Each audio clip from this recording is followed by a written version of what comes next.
Qədim Çin filosoflarından birinin dediyinə görə, əgər vaxtilə bəşər övladı əşyalara qiymət qoymasaydılar, heç şübhəsiz ki, oğurluqlar olmaz, insanlar arasında münaqişələr də çoxalmazdı. Bunu həm qızıla, həm pula, həm də insanın nəzərində qiymətli sayıla biləcək digər maddi nemətlərə şamil etmək olar. Tarix də sözü gedən məntiqin doğru olduğuna əyani şahidlik edə bilər. O vaxta qədər ki, insanlar öz rifah halının göstərici, meyarı qismində qızılın, gümüşün və daşqaşın üzərində dayanırdılar.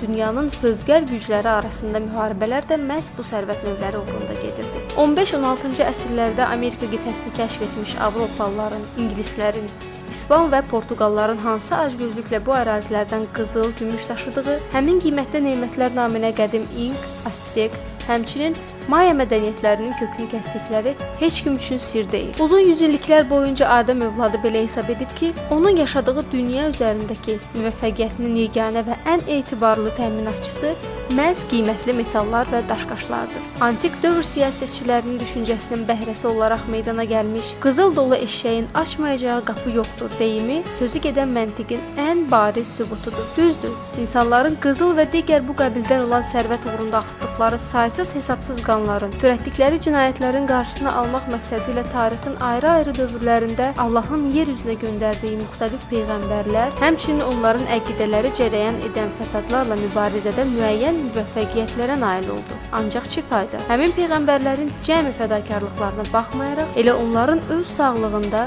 onların ətrafındakılar öz əməlləri ilə insan nəfsinin mütərəqqi amallardan daha güclü olduğunu göstərdilər. İsa peyğəmbəri o qədər də böyük olmayan məbləğə çatan tələbəsi İudanı xatırlamaq, yaxud Uhud döyüşündə Məhəmməd peyğəmbərin qəti tapşırığına baxmayaraq, həlledici məqamda öz mövqelərini qənimət həvəsi ilə tərk edib, qarşı durmanın düşmənin lehinə yekunlaşmasına olan müsəlman döyüşçülərini yada salmaq tam yerinə düşər. Təsadüfi deyil ki, vaxtilə İslam peyğəmbəri öz ümmətinin gələcəyinə təhlükə törədəcək amillər sırasında müsəlmanların sərhəd tanımayan hərisliyini ilk sırada qeyd etmişdi. Doğrudur, peyğəmbərlərin təkcə müsəlmanlara deyil, cəmi bəşəriyyətə aid olan bu xəbərdarlığının üzərindən əsrlər ötsə də, vəziyyətin mahiyyətində köklü dəyişiklik əsla baş verməyib. Sadəcə qızılı başqa bir amil, daha dəqiq desək, yer qabığının digər faydalı qazıntısı neft əvəzləyib. Ona görə yox ki, neftin kimyəvi tərkibində qeyri-adi hər hansı element var. Sadəcə ona görə ki, bəşəriyyətin texniki inqilablardan sonra sabit enerji mənbələrinə böyük ehtiyacı yaranmağa başladı.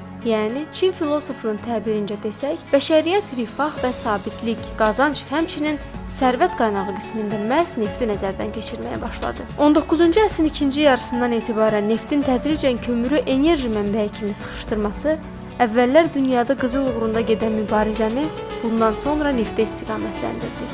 Birinci və ikinci dünya müharibələrindən sonra dünyanın fövqəl qüvvələri arasında qızışan neft yataqları uğrunda mübarizə öz bütün mənəvi prinsiplərini ikinci plana keçirmişdi. Əgər qədim dövrdə və orta əsrlərdə güclülər sərvətləri bilavasitə hücum edərək ələ keçirirdilərsə, neftin dünya iqtisadiyyatına hökm etməyə başladığı andan sonra ona sahib olmaq uğrunda mübarizənin texnologiyaları da xeyli mürəkkəbləşdi. 19-cu əsrin sonları, 20-ci yüzilliyin əvvəllərində dünyanın başlıca neft yataqlarının birləşdiyi yaxın şərq bölgəsində gedən proseslər, azadlıq hərəkatlarının güclənməsi, milli oyanışın başlanması, fövqəl gücləri öz əlləri ilə deyil, üçüncü qüvvənin əli ilə hərəkət etməyə vadar etdi. Həmin dövrə qədər Osmanlı imperiyasının tərkibində olan bir sıra ərəb ölkələrində hakim təbəqə İngiltərə və Fransanın təhriki ilə müstəqillik, ərəbçilik şüarları ilə qiyam qaldıraraq hakimiyyətə gəldi.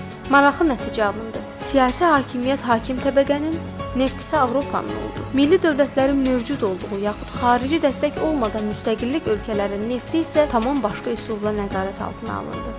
Məsələn, İran və Azərbaycanı xatırlayaq. Əgər İranda tərəqqidən geri qalmış və avtoritar ruhlu Qacar hakimiyyəti iqtisadi böhran içində çapaladığından Avropanın iyanələri müqabilində öz ölkəsinə çıxan nefti Qərbin nəzarətini verməli oldusa, müsəlman aləmində ilk demokratiyanı quran Azərbaycana qarşı fərqli üsul işlədildi. Dörd bir tərəfdən düşmənlərlə əhatə olunmuş Azərbaycan Xalq Cümhuriyyəti öz müstəqilliyini qorumaq naminə neft üzərindəki nəzarəti praktik olaraq İngiltərəyə təhvil verməli oldu. Elə Britaniyanın o dövrdə xarici işlər naziri olmuş Balfour yazırdı ki, məni Qafqazda yeganə maraqlandıran məsələ neftin keçəcəyi yolların təhlükəsizliyidir. Yerli xalqlar isə bir-birini parçalasalar da olar. Düzdür, cəmi 2 il sonra Qırmızı İmperiya Azərbaycan demokratiyasını boğdu.